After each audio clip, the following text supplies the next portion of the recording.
اللہ کے نبی سرکار دو عالم صلی اللہ تعالیٰ علیہ وسلم نے حضرت ابو ہریرہ کا ہاتھ یوں پکڑا، پکڑ کے فرمایا، ابو ہریرہ میں تمہیں 5 نصیحتیں کرتا ہوں، اس پر عمل کرو، تم مومن بھی بن جاؤ گے، مسلمان بھی بن جاؤ گے، اور تم امیر دولت مند بھی بن جاؤ گے۔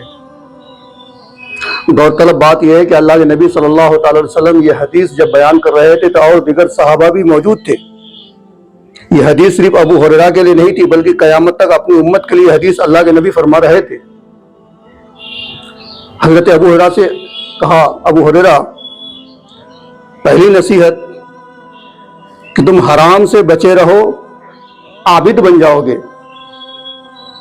حرام سے بچے رہنے سے مراد یہ نہیں کہ صرف حرام کھانے سے بچنا مراد ہے، بلکہ حرام سے بچنے سے مراد کہ جتنے بھی حرام کام ہیں ان تمام حرام کاموں سے بچنا ہے۔ جھوٹ حرام ہے، غیبت حرام ہے، چغلی حرام ہے، حسد حرام ہے، تکبر حرام ہے، شراب حرام ہے، زنا حرام ہے، سود حرام ہے۔ ان تمام حراموں سے بچو، عبادت گزار بن جاؤ گے، عابد بن جاؤ گے۔ یہ نہیں ہو سکتا کہ آدمی شراب بھی پیے، جوا بھی کھیلے، نشہ بھی کرے، چغلی بھی کرے، غیبت بھی کرے اور نماز بھی پڑھے، اس کی عبادت ہو جائے، یہ نہیں ہو سکتا۔ تو فرمایا کہ حرام سے بچو، عابد بن جاؤ گے۔ دوسری نصیحت اللہ کے نبی نے فرمایا کہ اپنے پڑوسیوں کا خیال رکھو، مومن بن جاؤ گے، مومن۔ ہمارا پڑوسی کون ہے؟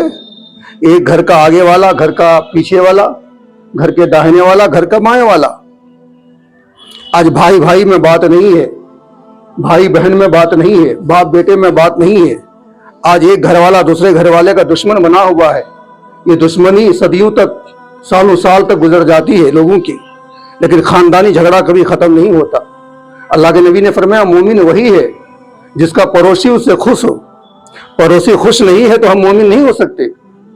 تیسری چیز اللہ کے نبی نے فرمایا کہ جو اپنے لیے پسند کرتے ہو وہ دوسرے کے لیے پسند کرو، مسلمان بن جاؤ گے، مسلمان ہو جاؤ گے۔ ہم اپنے لیے آج عالیشان بلڈنگ، ہم اپنے لیے پراپرٹی، ہم اپنے لیے ساری چیز پسند کرتے ہیں، لیکن وہی دوسرے کے لیے پسند نہیں کرتے۔ مسلمان وہی ہوتا ہے جو اپنے لیے پسند کرے اور دوسرے کے لیے بھی پسند کرے۔ چوتھی چیز اللہ کے نبی صلی اللہ تعالی علیہ وسلم نے فرمایا کہ اللہ کی تقسیم پر راضی رہو، امیر بن جاؤ گے، دولت مند بن جاؤ گے۔ اللہ کی تقسیم سے مراد کیا ہے؟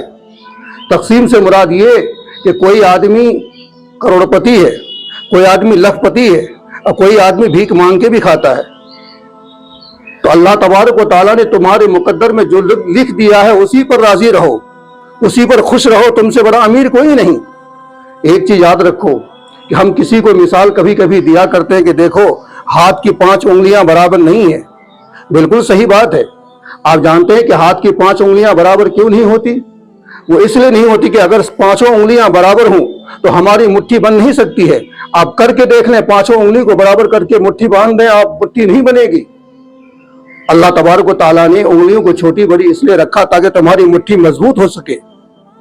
اسی طرح انسان کو برابر اس لیے نہیں بنایا کہ یہ دنیا چل سکے، دنیا میں مضبوطی آ سکے۔ مان لو کہ ہر انسان ہر لحاظ سے برابر ہوتا تو کوئی کسی کے یہاں جاتا؟ کوئی کسی کے یہاں نہیں جاتا، کوئی کسی کے کام نہیں آتا۔ اللہ نے کسی کو رکشہ والا بنایا ہے، کسی کو ٹوٹو والا بنایا، کسی کو ٹیمپو والا بنایا، کسی کو کسان بنایا، کسی کو مزدور بنایا، کسی کو مستری بنایا، کسی کو مولانا، کسی کو مفتی، کسی کو عالم، کسی کو پیر، کسی کو ڈاکٹر، کسی کو انجینئر۔ یہ سارا کچھ بنایا اس لیے تاکہ یہ دنیا کا نظام چل سکے۔ تو تمہارے حصے میں جو آیا ہے اس پر راضی رہو۔ تم جیسا امیر کوئی نہیں ہے، تم سے بڑا امیر کوئی نہیں۔ چوتھی چیز اللہ کے نبی صلی اللہ تعالی علیہ وسلم نے فرمایا، ابو ہریرہ زیادہ ہنسو مت ورنہ دل غمگین ہو جائے گا۔ آج کامیڈی کے نام پہ کئی جھوٹے بول کر لوگوں کو ہنسایا جاتا ہے۔ مسکرانا عبادت ہے، مسکرانا صدقہ ہے۔ مسلمان کو مسکرانا چاہیے، لیکن کھل کھلا کے کبھی ہنسو مت۔ جب بھی کھل کھلا کے ہنسو گے تمہارے پاس غمگینی بہت جلدی آ جائے گی، مایوسی بہت جلدی آ جائے گی۔